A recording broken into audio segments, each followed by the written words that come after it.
lavos nasceu a tua glória, da paisagem mais linda desse chão. Coroatá orgulha o Maranhão. Olá, meus queridos alunos, estamos de volta aí com o canal do Professor Evandro. Hoje com as videoaulas para o preparatório do concurso de Coroatá no Maranhão. Você que é ligado no nosso canal, continue aí nos seguindo.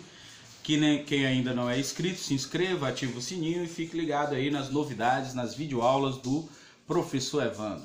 Então hoje nós vamos discutir a geografia local e regional de Coroatá e vamos discutir também alguns aspectos históricos de Coroatá, ok? Então, sem mais delongas, vamos aí ao que nos interessa, as informações e aí coletadas aí pelo Professor Evandro para repassar para vocês sobre Coroatá.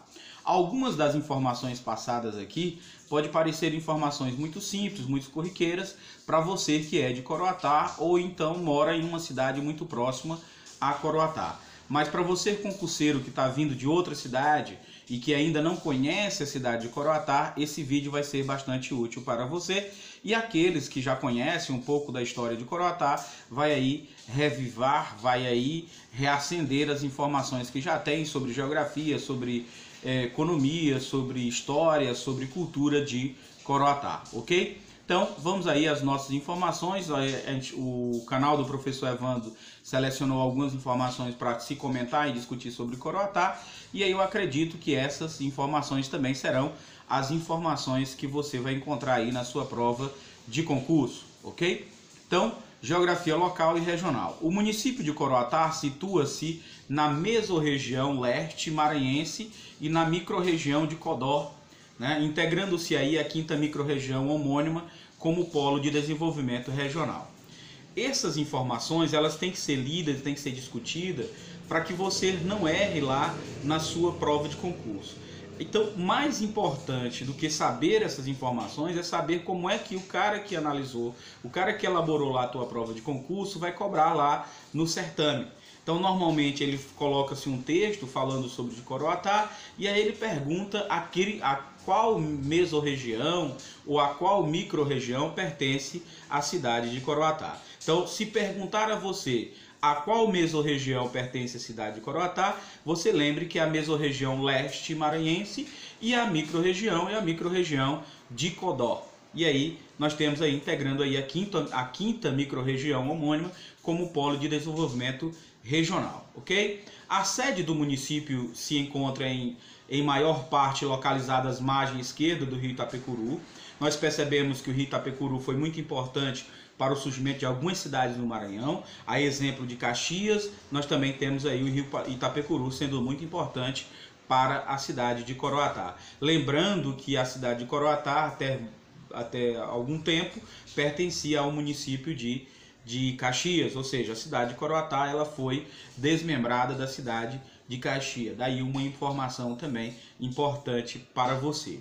Então, sua posição geográfica está aí na interseção do paralelo, né? E aí nós temos de 4º grau latitude sul e 44 graus longitude oeste de Greenwich. Então essas são informações, são dados, esses dados infelizmente nem sempre a gente consegue memorizar, mas que são importantes repassar para vocês, ok? Então vamos aí para novas informações sobre Coroatá.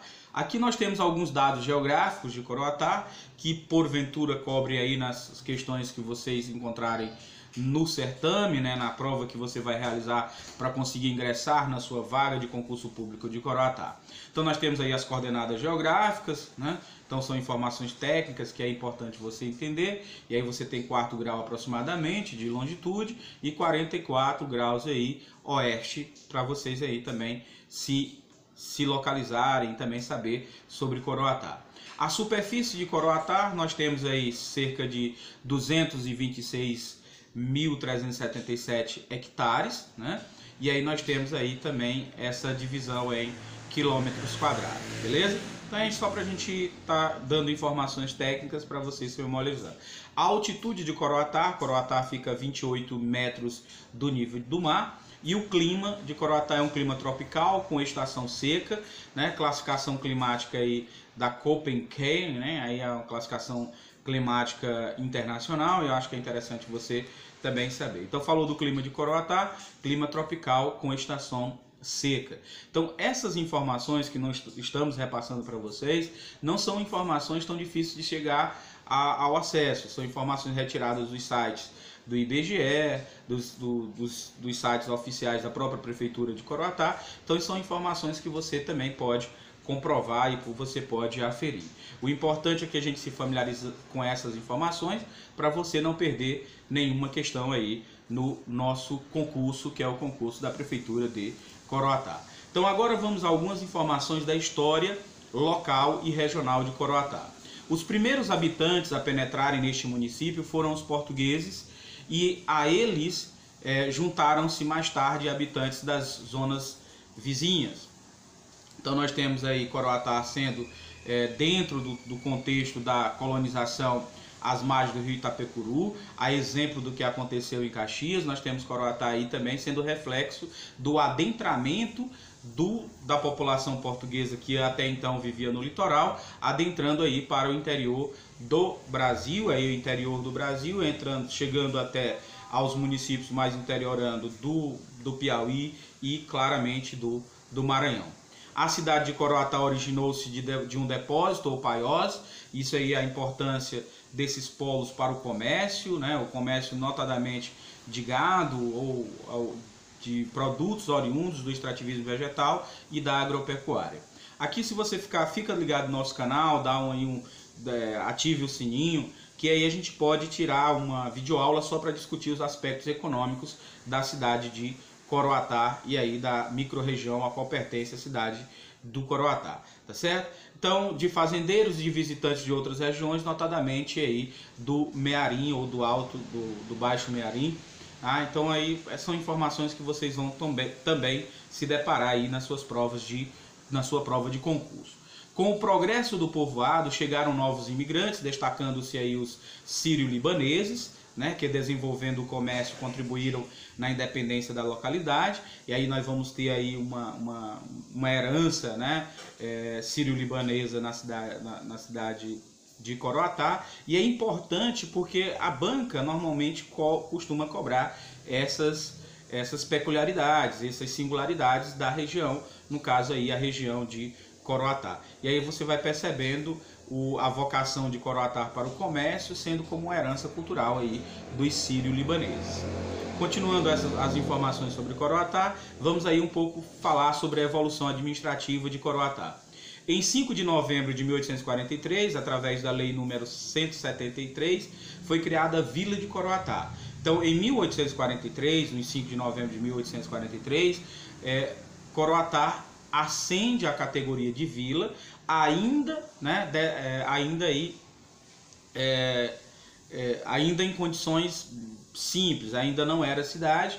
Então foi criada a Vila do Coroatá, sendo que este território desmembrado do município de Caxias e Itapecuru Mirim. Aí nós temos aí o território que hoje é Coroatá, antes pertencia a Caxias, ou a Vila do Coroatá, antes pertencia a Caxias ou Itapecuru Mirim.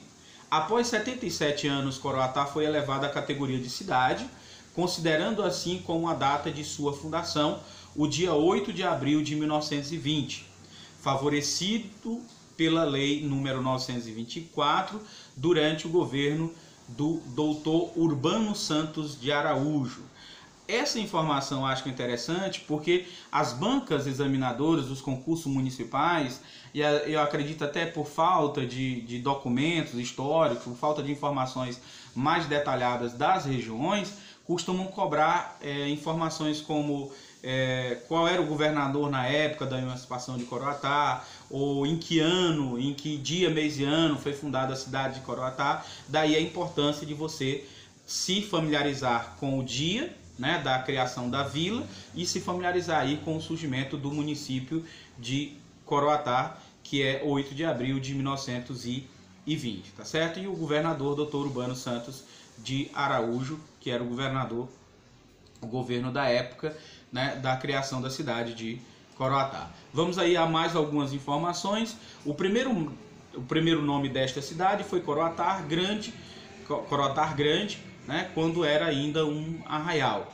Então, o primeiro nome de Coroatá, Coroatá Grande, daí outras curiosidades que pode surgir também, porque aí o cara coloca lá sobre o nome de Coroatá e aí pede qual o primeiro nome da cidade de Coroatá, e aí você já vai se familiarizando e vai acertando as suas questões. Então, o primeiro nome desta cidade, ou da cidade de Coroatá, era Coroatá Grande, quando ainda era um arraial.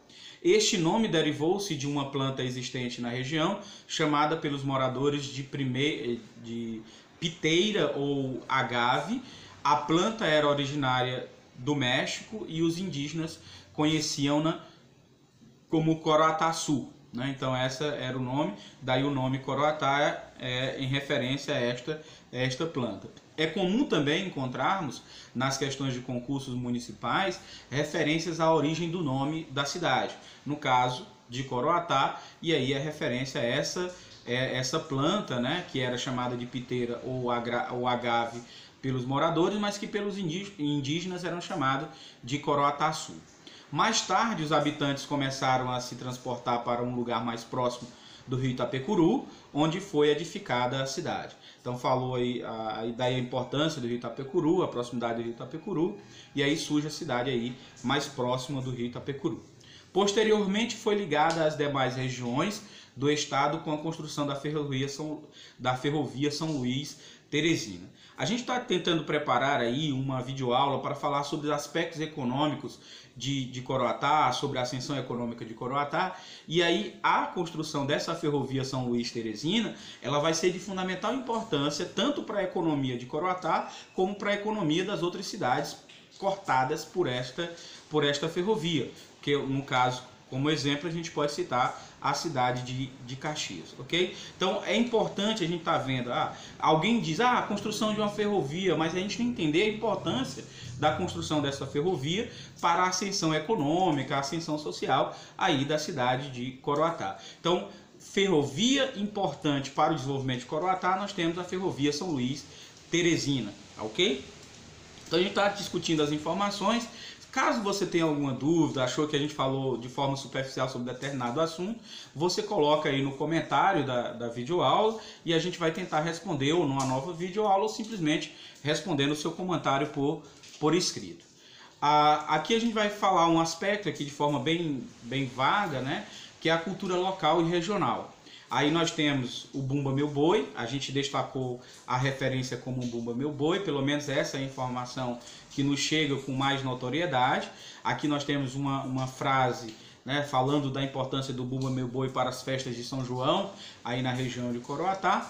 E aí nós temos alguns dados sobre o surgimento, né, aí do Bumba Meu Boi. E aí a gente já fala de coisas mais contemporâneas, né? Nascia aí em 1992 o grupo Bumba Meu Boi, né, de Coroatá, tendo como idealizador o agitador cultural Arthur e a colaboração dos amigos, Edilson Viana, João Batista de Lima, né, o conhecido como Nego João, Antônio Carlos Ferreira da Silva, né, o Sotero, José Eduardo Santana Teixeira, o Diná, mas logo que surgiu os grupos tomou maiores proporções e se organizou, fortalecendo assim a expressão popular de toda uma comunidade através de saberes de mestres como o mestre Zé Nunes, mestre Brauna, né? E tem uns apelidos, né? Trompete, o banjo, os instrumentos tocados, né? Tem sax, trompete, banjo, e com suas vestes coloridas, seu bailado, sacudido de ritmo forte, melodias contagiantes. Em pouco tempo já brincava nos arraiais das cidades vizinhas e capital. O Bumba Meu Boi de Coroatá se tornou desde lá a expressividade cultural autêntica da arte popular local. Então, pode ser que ao longo, né, da nossa preparação, da nossa pesquisa sobre Coroatá, a gente descubra outras vertentes da cultura. Mas como a gente queria passar para vocês algumas informações sobre Coroatá, e aí a gente encontrou primeiramente esse expoente do Bumba Meu Boi, e a gente terminou trazendo para vocês, e aí com alguns dados. Esses dados também não são de difícil acesso, você pode encontrar facilmente. Aí nós temos aí uma evolução também, a partir do ano 93, dos grandes representantes da comunidade de Madre Deus, de São Luís, o Bumba Meu Boi de Coroatá passou a ter forte atuação nos arraiais, mostrando sua força como folguedo popular, trazendo mais de 100 componentes. O grupo faz como diferencial para as alegres noites juninas, um ritmo mais acelerado e tudo aquilo que caracteriza o Bumba Meu Boi e as danças folclóricas aí desta região. Ok? Então a gente trouxe a informação do Bumba Meu Boi, mas para como ilustrar um aspecto cultural. As nossas videoaulas elas têm sido muito mais técnicas em relação a aspectos geográficos, aspectos históricos, e a gente quis falar um pouquinho da cultura, porque eu acho que é importante, você que vai fazer o concurso de Coroatá, você que vai morar em Coroatá, é importante que você conheça também alguns aspectos da cultura de Coroatá, ok? Então, agradeço a atenção de vocês até agora. Se inscreva no canal, ative o sininho, deixe seu comentário, deixe sua sugestão, deixe sua crítica, tá certo? E não esqueça de estudar, porque é importante. Qualquer dúvida, deixe aí nos comentários. A gente sempre encerra a nossa videoaula dizendo conselho universal do professor Evandro, que é: estude, porque quem estuda, Deus ajuda. Mais linda desse chão, Coroatá orgulha o Maranhão, emoldurada pelo